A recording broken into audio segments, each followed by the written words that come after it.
The phantom handshake. Picture this. You walk into a meeting, someone's coming your way, and you think, oh, handshake time. You commit. You thrust your hand forward like a friendly sword, but they weren't going for it. They were just adjusting their sleeve. Now you're left with a dangling arm that feels heavier than an anchor, and the only way out is to pretend you were reaching for something invisible on the table. This isn't just bad luck. It's your brain being too eager to read social cues. Humans evolved to be hyper-aware of gestures because missing one could mean missing food, alliances, or safety. In today's world, that ancient instinct just makes you look like a weird, overzealous networker. And don't even get me started on the half handshake, half fist bump scenario. That's basically two people silently admitting they have no idea what's happening. Your brain wants certainty, but social situations are messy, so it overcompensates. And that's why you'll probably relive this moment at 2 a.m. for the next decade. The unwanted echo. Have you ever told a joke, and then someone repeats it louder to the group like they're the new headliner at an open mic? Suddenly, everyone laughs, and you're sitting there thinking, cool, guess my material needed a hype man. This happens because people subconsciously mimic others to fit in. It's called mirroring. Your brain is wired to copy behavior because it signals connection, but when it happens socially, it can feel like your personality got hijacked. And here's the kicker. Sometimes they don't even realize they're doing it. Their brain just wants to be accepted, so it snatches your words and parades them around like a peacock. Does it sting? Absolutely. But the good news is, everyone in that group is too busy thinking about how they sounded to remember who said it first. Basically, the human brain is a needy little sponge, and you're just watching it soak up your punchlines. The goodbye gauntlet.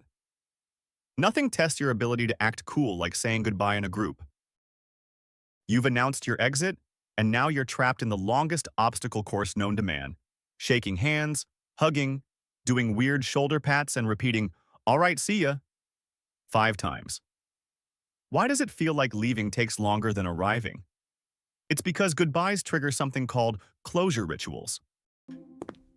Your brain craves a sense of completion, so each mini interaction is a psychological stamp that says, we're good, right? But the repetition makes it awkward because you run out of things to say after the first goodbye. And let's not forget the walk to the door, where you and someone else happen to be leaving at the same time. Now you're both in this silent, polite race, like two penguins waddling to the ocean. You'll think about whether you should say goodbye again, but spoiler, no one wants a sequel. Haha, met again.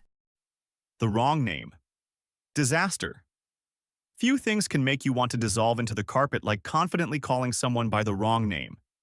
It's even worse when you've known them for months.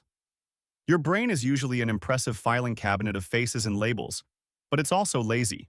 It likes shortcuts. Names live in a different memory zone than faces, so sometimes the filing cabinet tosses a random sticky note at you. The result?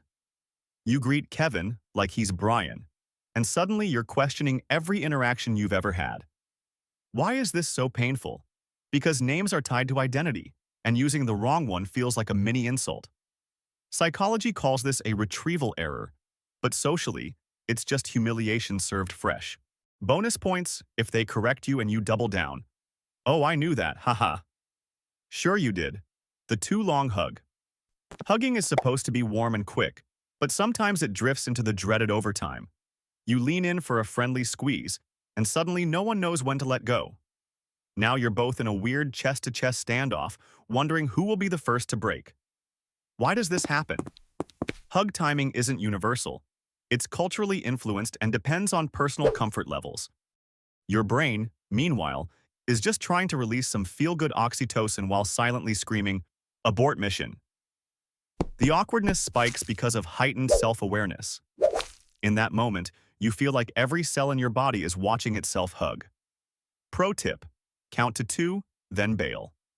Anything longer and it's basically a hostage situation. The public food fumble. Eating in front of other people is a silent performance. It's why dropping food on yourself or taking a bite too big suddenly feels like you've been cast in a slapstick comedy. Humans are wired to feel judged when they eat because eating used to be a vulnerable activity. Back in the day, predators could attack while you were distracted with dinner. Today, the predators are imaginary, but the embarrassment is real. Add in the pressure of looking normal while chewing, and your brain turns something simple into an Olympic-level routine. A spill of sauce or a loud crunch can feel like a personal failure. But here's the truth. Everyone's too busy hoping they don't have spinach in their teeth to notice your fry falling to the floor. The group laugh delay. Ever laugh at the wrong time?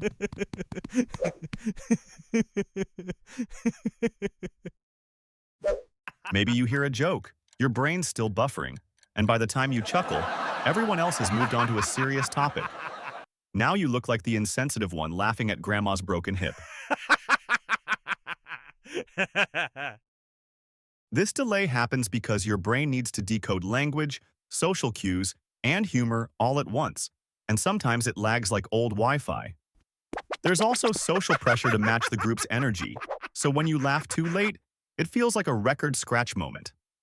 Ironically, the fear of awkward timing can make your brain stall even more, creating a feedback loop. Good news? Most people are too busy planning their own jokes to care about your delay. Bad news? You'll still replay that half-second misstep in your head until the day you die. The doorway dilemma. Few things scream awkward like approaching a door at the exact same time as someone else. Who goes first? Do you hold it open? Do they? Suddenly, it's not a door. It's a silent standoff of social politeness. The reason this tiny moment feels so big is because it's loaded with unspoken rules. Courtesy, gender norms, timing. Your brain wants to avoid appearing rude, so you hesitate. And that hesitation turns a simple action into an awkward ballet of after you and no, after you.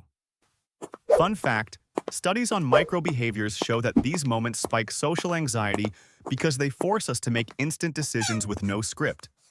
Just remember, someone has to lose the politeness Olympics eventually.